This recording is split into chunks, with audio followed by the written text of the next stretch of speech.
Hello, hello, and welcome to our incredible call today with an incredible person, Michael Smikun, who is here to be talking about mindset and motivation today. Michael is our relentless guardian, and he's attacking every matter with immense caring and inspires his team to do the same. He's an attorney and partner at Callaghy Law.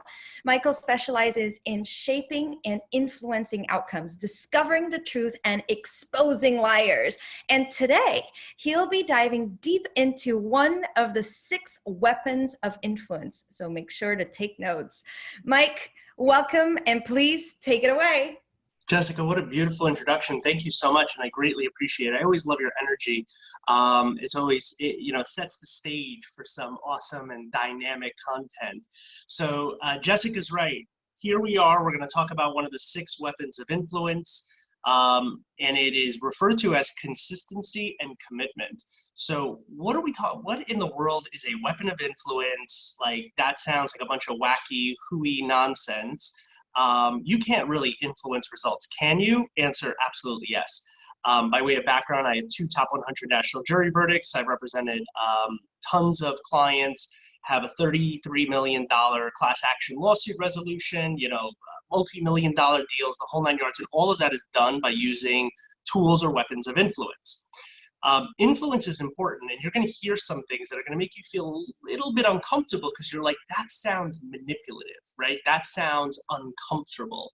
Like, I'm not that person. I'm a person of integrity. I don't have to use techniques to make people do anything. And the truth of it is, as with any weapon of influence or tool of influence, it's neutral, right? It's not good. It's not bad. It's not good. It's not evil. It's not used for light or dark. It just is. It's a tool, right? The same technique that could be used to make someone buy something they don't need, they don't want, or they shouldn't have, is the same technique that one would use to get a loved one, to quit smoking, a loved one to stop using drugs, a loved one who's in a really dark place, and try to influence them out of it. And so, there's a positive intent, a negative intent, and how you use your tools or weapons of influence will dictate whether or not it's a good result or a bad result. But this one specifically, consistency and commitment, is probably the most powerful one of all. And that's because this mode of influence targets identity. And people have very powerful egos. They have very powerful identities that are wrapped around certain things. Jessica has an identity. She believes that she is a type of person, right? Jessica is a truth teller, right? She loves people. She wants to see the best in them. And that's part of her identity. And things or actions that are inconsistent with her identity make Jessica feel icky. She doesn't want to do them because they're inconsistent with her identity. Most people have that. And their ego stands in the way of protecting them from doing things that would attack their identity, because then they have to come to the realization that they're not who they thought they were, right? And so the principle of consistency and commitment is that if you can get a person to commit to taking an action by tethering it to a piece of their identity, and taking the opposite action or doing the opposite thing is against their identity, they become much more committed and consistent to follow through with that, because now it's not tethered to just nothing. It's tethered to their identity, their ego, and their need to fulfill that. So for example, people go their whole lives with smoking, right? There's people who habitually drink or drink too much. And they view that potentially as it just is, right? I've always smoked. It's not as bad as people make it out to be. But every once in a while they go, I really wish I could quit smoking. I know it's unhealthy. And then the question is, well, do you consider yourself to be a healthy person? And they go, of course, I'm the pinnacle of health. I eat healthy, I exercise daily. I do all the things that I need to do to make sure that, my health and vitality are at the highest levels, except I also smoke. And you go, that's really strange, right? Because that's very inconsistent with the identity of a person who sees themselves as healthy. By tethering the smoking of cigarettes to the exact opposite of what they are, and get them to commit to quit smoking because they're not that person, their ability to consistently take action or not take action that's inconsistent with their identity makes them drive, push towards it. What does that have to do with anything, right? Like, how do I utilize that for myself? right? I just gave you an example if you were paying attention. If you have a loved one who's smoking, you're trying to help them to quit, use their identity, right? Use it against them because this is a really positive thing. But what it also does is it opens up your mind and it makes you aware when people are using tools of influence against you. And it happens all day long, every day. You're being bombarded with it, right? You're reading through a favorite magazine, right? I don't even know if people read magazines anymore. You're on your favorite website and you see the model of someone who is very attractive, right? And they have color to their skin, they're beautiful, they're vibrant, they have wonderful hair, and then all the way in the bottom corner, there's a product, right? And the product is basically saying, buy this product if you want to look like this. And what that does is it actually pricks at your identity because you're like, I want to be beautiful. I want to look like this person. I need to get this product. And unconsciously, there's a system of what's referred to as clicks and words, which marketing, advertising, they've already got this down to a science. They know exactly what to do to automatically make you take action. Automatically, you're not even in control of it. You didn't say, I'm a healthy and vibrant person. I want to look good. I must buy this product. Unconsciously, your mind does all of those things because they figured out how to manipulate those clicks and words. So what's really important is both to be aware when it's happening to you, right? So it's a defense against the weapons of influence, but also you learn the importance of people's identity, understanding a lot about them by really listening to them and understanding who they are, where they come from, because that context, that information is something that you can utilize to get them to commit to taking healthy action, to seeing your side of it, to influencing them to understand your viewpoint, right? By connecting them with one of their virtues and one of their identities, right? Like a lot of people's virtue or identity is connected to truth telling, right? Truth telling is important. Jessica, like if I said, Jessica, you're a liar, right? As opposed to Jessica, like that's not true, or that's a mischaracterization, being called a liar immediately triggers something in most people because it's like, I am not a liar, right? Now, if I said, hey, Jessica, you told me that you were going to call me every Thursday at 11 o'clock and you didn't call me, right? You're not a liar, are you? Like, that's not something that liars would do, right? Like, you're a truth teller. So if you're going to do something and you're going to say that you do it, you better be committed to doing this. Now I've triggered something. You may not feel comfortable about it, but I've triggered something inside of you. I've created that click and whir, which is like, well, I'm not a liar, and I'm a truth teller, and I did tell him I was going to call him, so I'm committed. Next week, 11 o'clock on the dot. It is a form of influence, which remember is not good or bad, because if that call that me and Jessica are supposed to have at 11 o'clock is a really good call, both for me and her, then it's a good thing. If I'm manipulating her and saying every 11 o'clock, you're going to do a whole bunch of things for me and provide services for free because that's what you do, and I manipulate her truth-telling side or that part of her identity, then it's for evil. But understanding that, knowing when it's happening to you, knowing when someone is playing on your identity, knowing when someone is trying to commit you to something so that they can then utilize your identity against you to make you do things is a really important tool for you to understand, learn, know when it's happening to you, and also use it for good to make amazing results happen for you in all walks of life. So I talked a lot. Jessica, how was that? What's present for you? And you are not a liar. You were fantastic.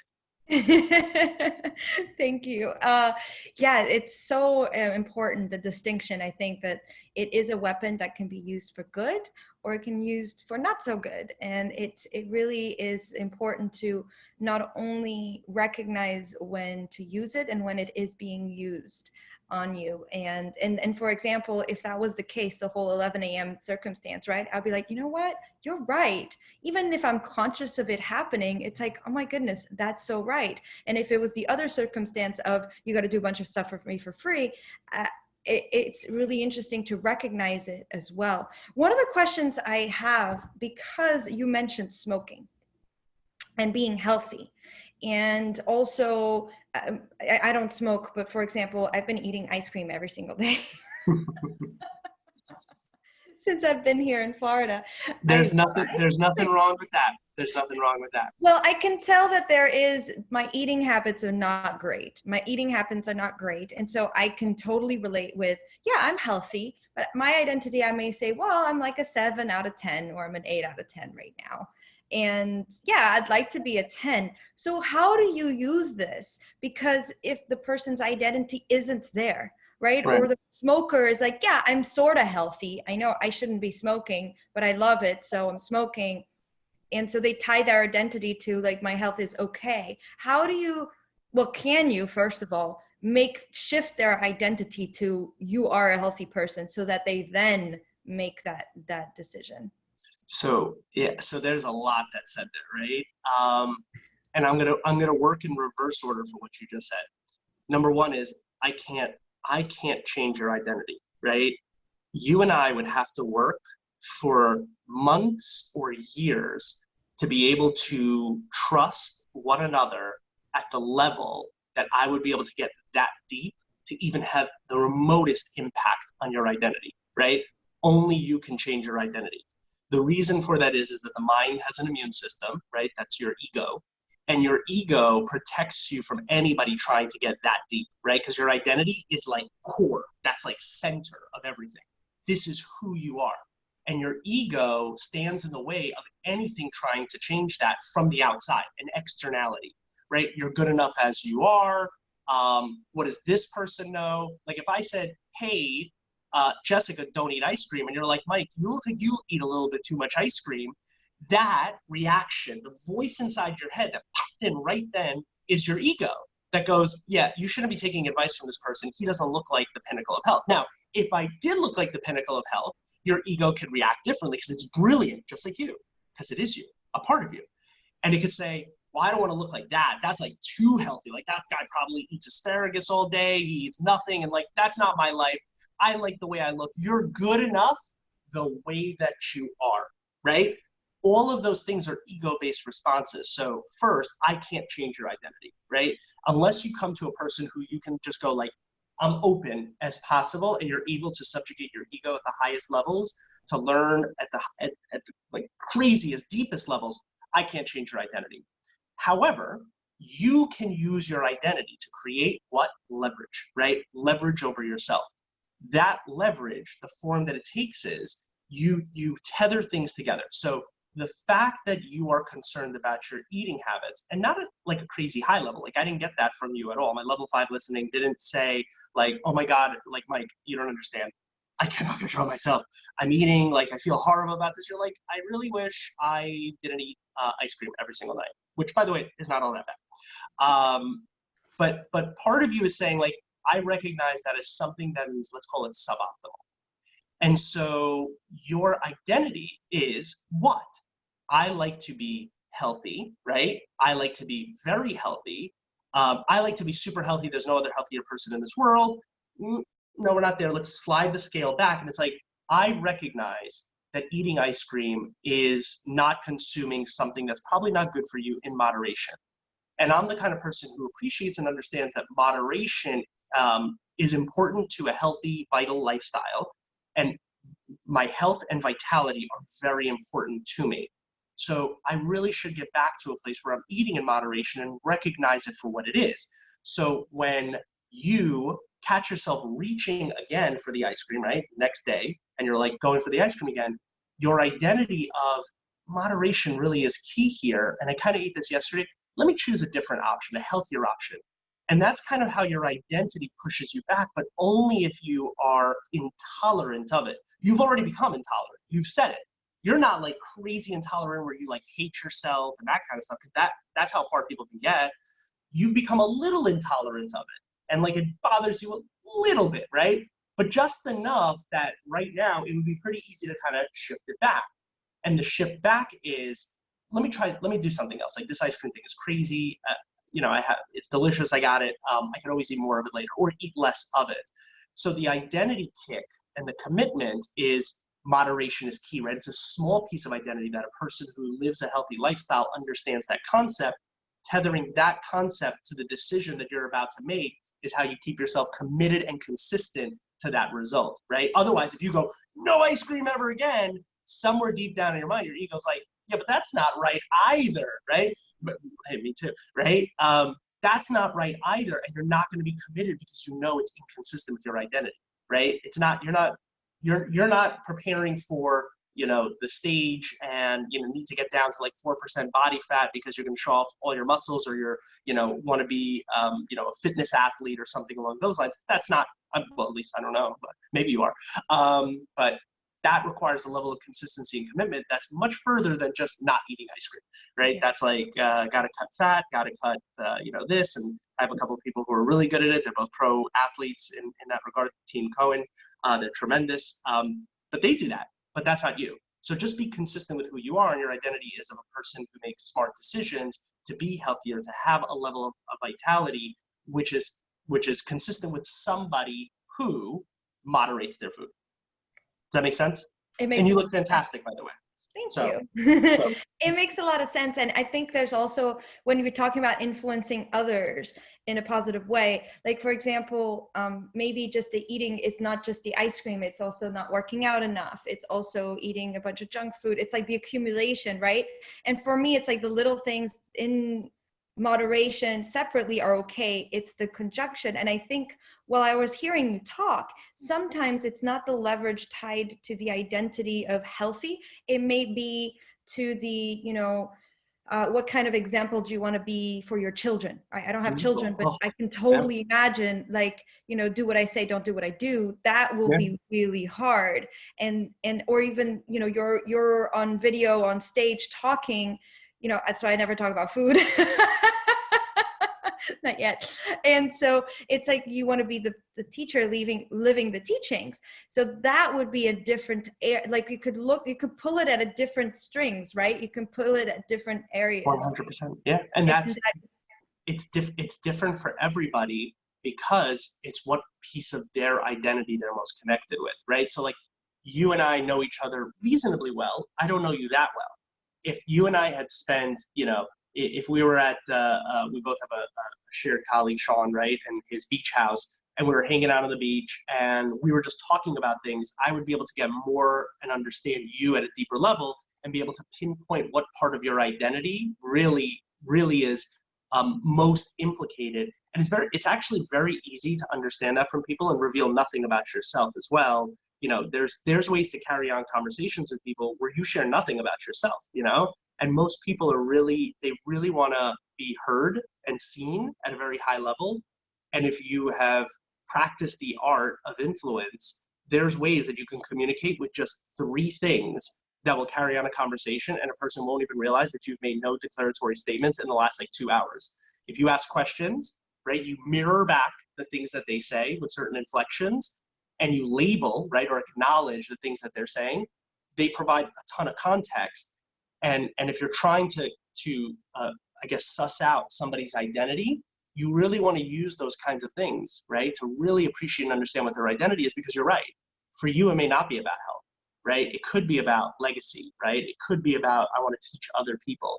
It could be about something as simple as your physiology, right? Like, if you like to feel good throughout the day, you know that consuming a lot of sugar in one sitting can cause your blood sugar to spike, which causes your insulin to increase, which causes your blood sugar to drop, and then your adrenaline, and then you're irritable and you're nasty, and but you can become irritable and nasty, and you're like, I don't want to live like that. So I'm going to watch how much sugar I consume in one sitting. And ice cream, by the way, has a lot of sugar, right? So even the sugar-free stuff is artificial sweeteners. So, but ice cream has a lot of sugar, and physiologically, I don't want to feel that way. I know how I feel, and that's just not me, right? So it's like, it could be like anything, and that's why consistency and commitment is so powerful, because everybody has an identity. And as long as you can tether something to something, right, some piece of their identity, you can get them to commit to do things against their will that are not in their interest, or against their will that are in their interest, right? So that's why it's such a potent tool, why it's one of my all-time favorites to teach about, because it can be a very potent weapon / tool. Amazing. Thank you so much, Mike. That was very powerful. So remember, commitment and consistency, and then the questions to add, the 3 things really, or the things to go and discover what that identity is, so that you can get people to commit or be consistent. That's asking questions, to mirror, and to acknowledge what they're saying and understand. So really that level 5 listening that you talk about as well, Mike. So thank you so much, Mike. Thank you also for watching and tuning in to Hack Mankind's Mindset and Motivation Call, where you come to learn practical life hacks and strategies to shift your mindset and create a life you love. Thanks so much for tuning in. Thank you so much, Mike. Take care. You're very welcome. Thanks, everybody.